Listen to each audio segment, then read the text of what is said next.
Amanu bi rabbihim, mereka itu berkomitmen beriman karena Allah adalah yang menciptakan mereka dan menciptakan alam raya ini. Maka selain yang menciptakan alam raya ini bukan Tuhan mereka. Itu sederhana karena mereka gak sekolah nih. Jadi ini tentang Tuhan yang menciptakan mereka. Tuhan yang tidak menciptakan mereka itu bukan Tuhan. Patung-patung yang diarak di alun-alun itu tidak punya kontribusi pada pencipta mereka, maka apa menjadikan Tuhan? Sederhana lah tauhidnya. Tapi sesederhana apapun, apa bukti kehebatan keberpihakan Allah? Wazidnahum hudan. Maka kemudian ditambah lagi petunjuknya. Nah ini kaidahnya. Jadi amal soleh menyeret amal soleh berikutnya. Ini kaidahnya. Amal soleh menyeret amal soleh berikutnya.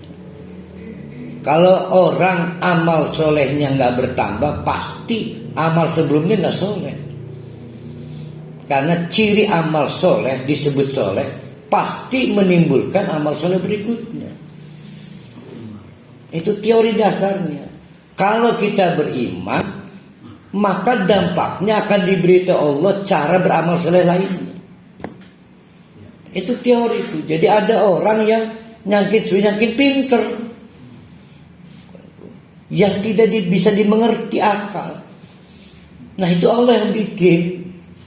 Berarti orang itu sangat ikhlas pada waktu mengelola ilmunya yang sedikit itu. Saking ikhlasnya ditambah lagi Allah, ditambah lagi Allah. Jadi memang ada yang nggak masuk akal, gali SD doang, nyakin dina, nyakin tahu, nyakin pinter. Nah itu namanya amal soleh menyebabkan timbulnya amal soleh berikutnya. Itu kaidah. Sama dengan wazidnahum huda. Keimanan yang benar akan memberi dampak Allah menambahi hudan petunjuk. Petunjuk apapun, petunjuk ilmu, petunjuk amal soleh. Maka oleh para ulama dibuat kaidah amal soleh menyebabkan timbulnya amal soleh berikutnya. Warabatna ala qulubihim, maka menghadapi situasi genting itu Allah menguatkan. Warabatna, diikat sedemikian rupa agar tertanam dalam hati. Karena mungkin semula baru nalar. Ketika mengkritik itu baru nalar.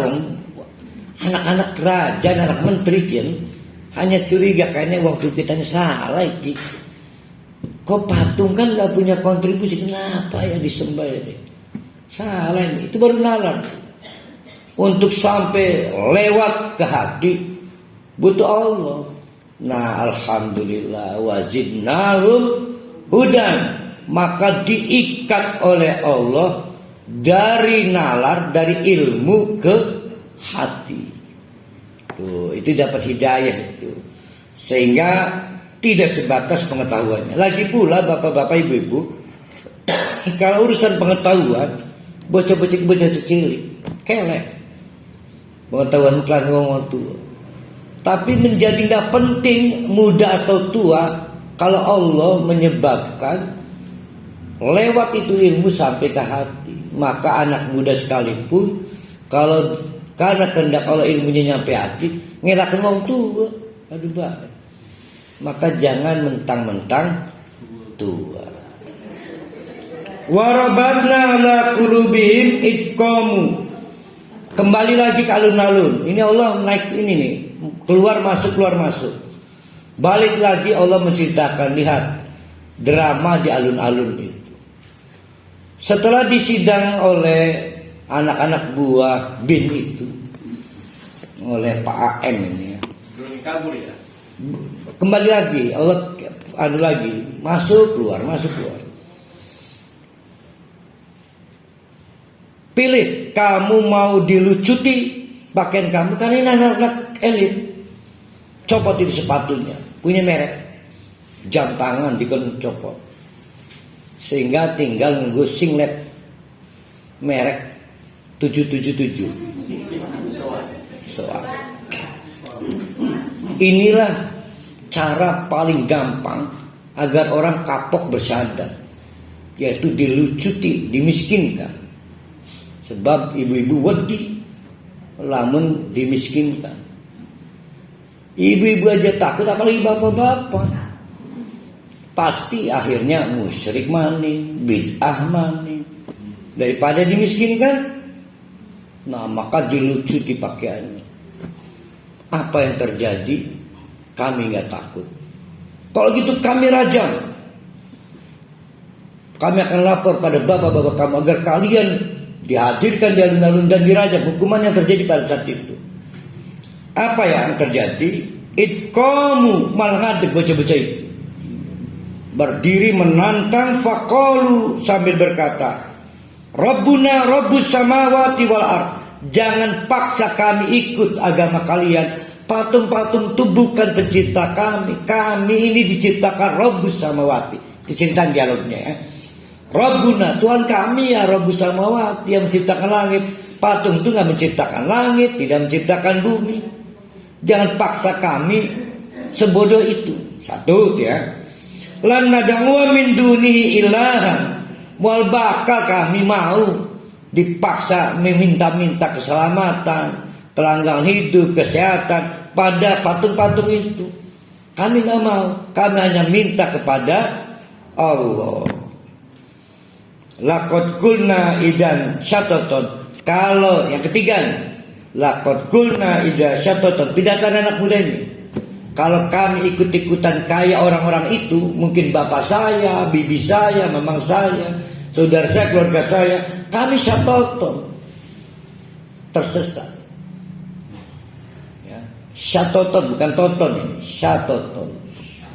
Kalau Tony tadi siapa Tony? Saya Tony. Ini toton, syataton bukan toton. Tuh, 3 poin pidatonya.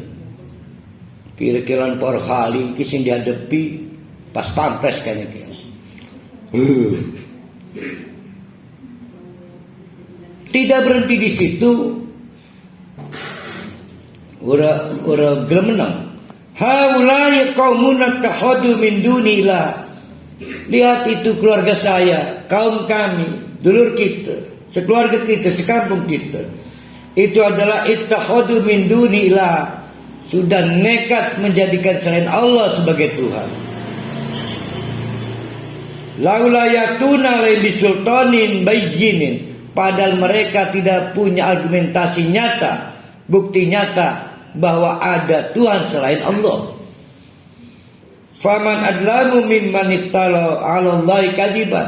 Kalau begini caranya, maka hanya kedoliman besar bagi orang yang mengada-ada, yaitu menganggap patung sebagai Tuhan padahal nggak ada referensinya. Mengada-ada, ini kedoliman besar. Kenapa dolim? Wong patung itu makhluk kok jadikan holy. Salah tempat. Patung itu makhluk, bukan holy. Yang kita sembah harus holy, bukan makhluk. Itu dolim, salah tempat. Ini pidato mereka.